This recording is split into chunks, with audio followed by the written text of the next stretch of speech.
Herzlich willkommen auf meinem Kanal. Unser Thema heute, der Pommersche Hütespitz, auch Schäferspitz genannt. Und los geht's. Ja, das hier war der Hütespitz. Der Hütespitz gilt als ausgestorbener Hütehundeschlag, der bis in die erste Hälfte des 20. Jahrhunderts in ganz Pommern gezüchtet wurde. Pommern gilt und galt stets als die Wiege der Zucht überragender Haustiere. Dort züchtete man beispielsweise das Pommersche Landschaf oder auch den Pommer selbst, also den weißen Spitz. Weiße Tiere waren unseren Vorfahren übrigens immer heilig. War der Hütespitz eine Art Spitz? Nun, der Hütespitz wird als mit den großen Spitzen nicht identisch, aber als mit ihnen verwandt angesehen. Es gibt zwar Besserwisser, die meinen, dass der Hütespitz und der Spitz mal so gar nichts miteinander zu schaffen haben, aber das ist natürlich Blödsinn. Ein Blick und man weiß Bescheid. In der älteren Literatur werden sowohl Spitze als auch Schäferhunde jedenfalls auf einen gemeinsamen Urahn zurückgeführt. Teilweise wird der Spitz als der ursprünglichere Hundetyp angesehen, aus dem sich unter anderem auch die Schäferhunde entwickelten.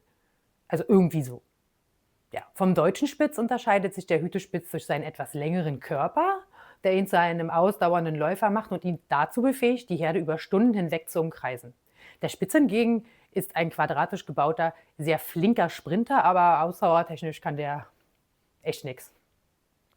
Gemein ist ihnen, dass der Spitz und der Hütespitz ein harsches, wetterfestes Haarkleid mit dichter Unterwolle besitzen und ausschließlich in der Farbe weiß gezüchtet werden oder worden sind. Weißes Fell war sozusagen eine pommersche Spezialität und daher wurde und wird der weiße Spitz auch als Pommernspitz oder eben nur als Pommer bezeichnet, was ein klarer Hinweis auf seine Herkunft ist. Anklänge daran finden sich auch heute noch im Namen für den Spitz im Ausland. Dort heißt er ja beispielsweise Pomeranian.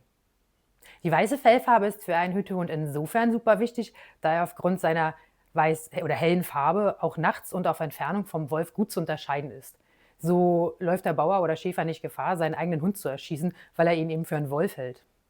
Weiß war immer die Farbe schlechthin bei den Hütehunden und dieses weiße Erbe zeigt sich auch heute noch, beispielsweise bei den roten Harzer Füchsen, denn dort fallen immer mal wieder weiße Welpen, die sogenannten Ice Foxes. Das weiße Fell hat also zudem auch noch einen weiteren Nutzen, und zwar, dass der Wolf nicht klar erkennen kann, ob der Hütehund inmitten des ebenfalls weißen Viehs jetzt überhaupt anwesend ist oder nicht. So kann er sich niemals sicher sein, ob er sich gefahrlos ein Tier aus der Herde schnappen kann oder ob es nicht am Ende doch Keile vom Hütehund gibt. Gemeinsam ist den Hütespitzen und unseren deutschen Spitzen unter anderem das Stehohr. Also es ist ganz egal, ob die Spitze jetzt nun kippt oder nicht. Das kam auch früher beim Spitz öfter mal vor. Das harsche Fell mit dem abgesetzten Kragen und die kleinen runden Pfoten, die man auch als Katzenpfoten bezeichnet. Gerade auf dem Bild von diesen Pomeranian Sheepdogs of the Crufts springt einen die Verwandtschaft zum Spitz ja doch regelrecht an.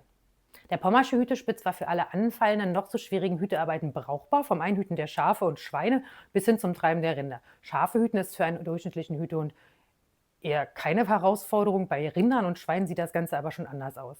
Dafür braucht es nämlich Hunde mit einer gewissen Durchsetzungsfähigkeit, da Schweine und Rinder sehr selbstbewusst sind. Und gerade die Arbeit an Rindern durchaus gefährlich ist. Ein kräftiger Tritt gegen den Kopf und zack, hört der Hund die Englein singen. Um also dem Rind Herr werden zu können, mussten die Hütespitze den sogenannten Hackenbiss beherrschen, um das Vieh dann eben treiben zu können. Dieser zwingend präzise angesetzte Hackenbiss ist ganz wichtig und der ist angeboren. Das kann nicht jeder Hund. Auch heute noch beherrschen einige alte Hütehunderassen diesen Hackenbiss, wie der Harzer Fuchs oder der Westerwälder Kuhhund. Auch der Spitz hat diesen Hackenbiss im Blut, weswegen er abfällig auch als Hackenbeißer bezeichnet wurde und wird. Wobei das ja eigentlich eher ein Kompliment ist. Auf dem nebenstehenden Bild sieht man einen weißen Hütehund beim Arbeiten. Dieses Foto ist meines Wissens nach das einzig existierende Bildzeugnis aus Pommern vor der Vertreibung. Es wurde zwischen 1935 und 1937 in Stettin aufgenommen.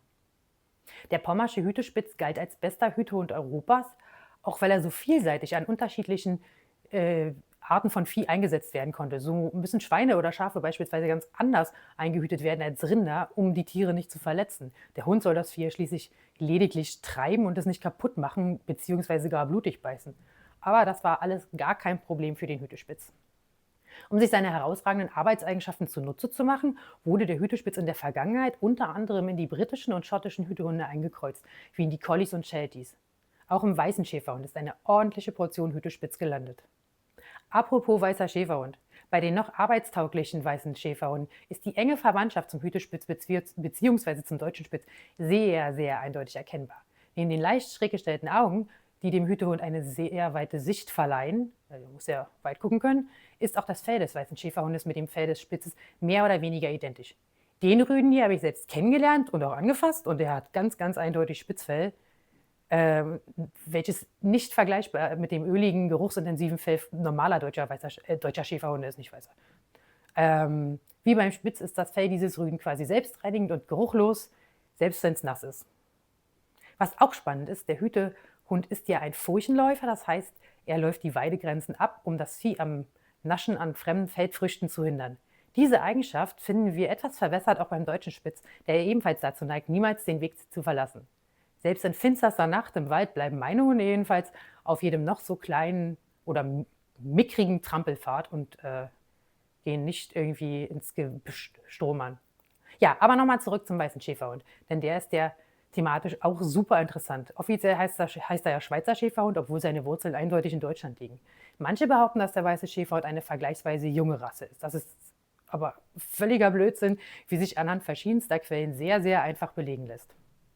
Auch das Ammenmärchen davon, dass der weiße Schäferhund eine Abart des deutschen Schäferhundes war und dass diese weißen Tiere den Nationalsozialisten ein Dorn im Auge waren, weil man sie ausmerzen wollte, stellt sich bei genauerem Hinsehen als völliger Bullshit heraus.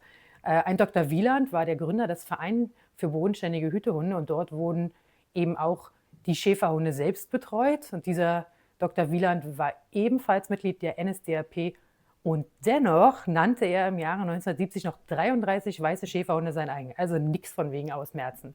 Im Gegenteil, es gab damals sogar auf Wielands Initiative hin ein Programm zur Zucht weißer Schäferhunde für den Polizeidienst. Und zwar war das in Grünheide. Der weiße Schäferhund ist also weder eine Neukreation noch eine Abart des deutschen Schäferhundes und der war zwischenzeitlich auch nicht ausgestorben, wie durchaus behauptet wird. Also alles Quatsch. Ja, bei den weißen Schäferhunden gibt es verschiedene Typen, wie so oft bei diesen, also verschiedene Schläge, nämlich den süddeutschen und den mitteldeutschen Typen. Auf diesem Foto hier seht ihr rechts einen Rüden, der im mitteldeutschen Typen steht, während die Hündin, seine Schwester, den süddeutschen, etwas langgestreckteren Typen repräsentiert. Und nochmal umgekehrt. Für mich kommt der mitteldeutsche Typ beim weißen Schäferhund dem Typen des älteren oder des alten Hütespitzes doch sehr, sehr nah. Ich sagte bereits zu Beginn des Videos, dass der Hütespitz als ausgestorben gilt, aber er ist es nicht. Bauern aus Pommern, die vor und zwischen den Weltkriegen nach Südamerika auswanderten, nahmen im Prinzip ihren gesamten Hausstand mit über den großen Teich, also angefangen von den Hunden bis hin zum heimischen Vieh und wahrscheinlich auch zum Stuhl und zum Nachttopf. Und daher wird nach wie vor mit den Nachfahren dieses pommerschen Hütespitzes in Brasilien gezüchtet. Die Deutschen, die dort in deutschen Gemeinden leben, sprechen nach wie vor die alten, bei uns bereits ausgestorbenen Dialekte und setzen zum Treiben ihres Viehs eben auch immer noch die alten deutschen Hütehundschläge ein, wie eben den Hütespitz oder die Gelbbacke oder den Harzer Fuchs. Die Hütespitze selbst werden von ihnen als Butter Shepherds bezeichnet und sind in die brasilianische Hunderasse Pastor da Mantiqueira oder wie auch immer man das ausspricht, eingegliedert. Diese entspricht in etwa dem, was wir unter den altdeutschen Hütehunden verstehen, also verschiedenen Schlägen. Die alten Hüteschläge sind in Brasilien einem Verein unterstellt, der peinlichst darauf achtet, dass sie reinblütig und arbeitstauglich bleiben. Fantastisch, oder? Also ich finde es geil. Wie sagt man so schön, Totgesagte leben länger, zumindest in Brasilien. Lustigerweise hat mich genau zu dem Zeitpunkt, als ich begonnen habe, das Skript für dieses Video zu schreiben, jemand angeschrieben, der Interesse daran hat, ein Pastor de Mantiqueira aus Südamerika zu sich zu holen. Das wäre dann der erste Nachfahre des alten Hütespitzes, der nach Jahrzehnten wieder alten Heimatboden betritt. Ich drücke wirklich die Daumen, dass das klappt. Ja, das war es auch schon. Der Artikel zum Thema ist wie immer in der Videobeschreibung verlinkt. Herzlichen Dank fürs Zuschauen.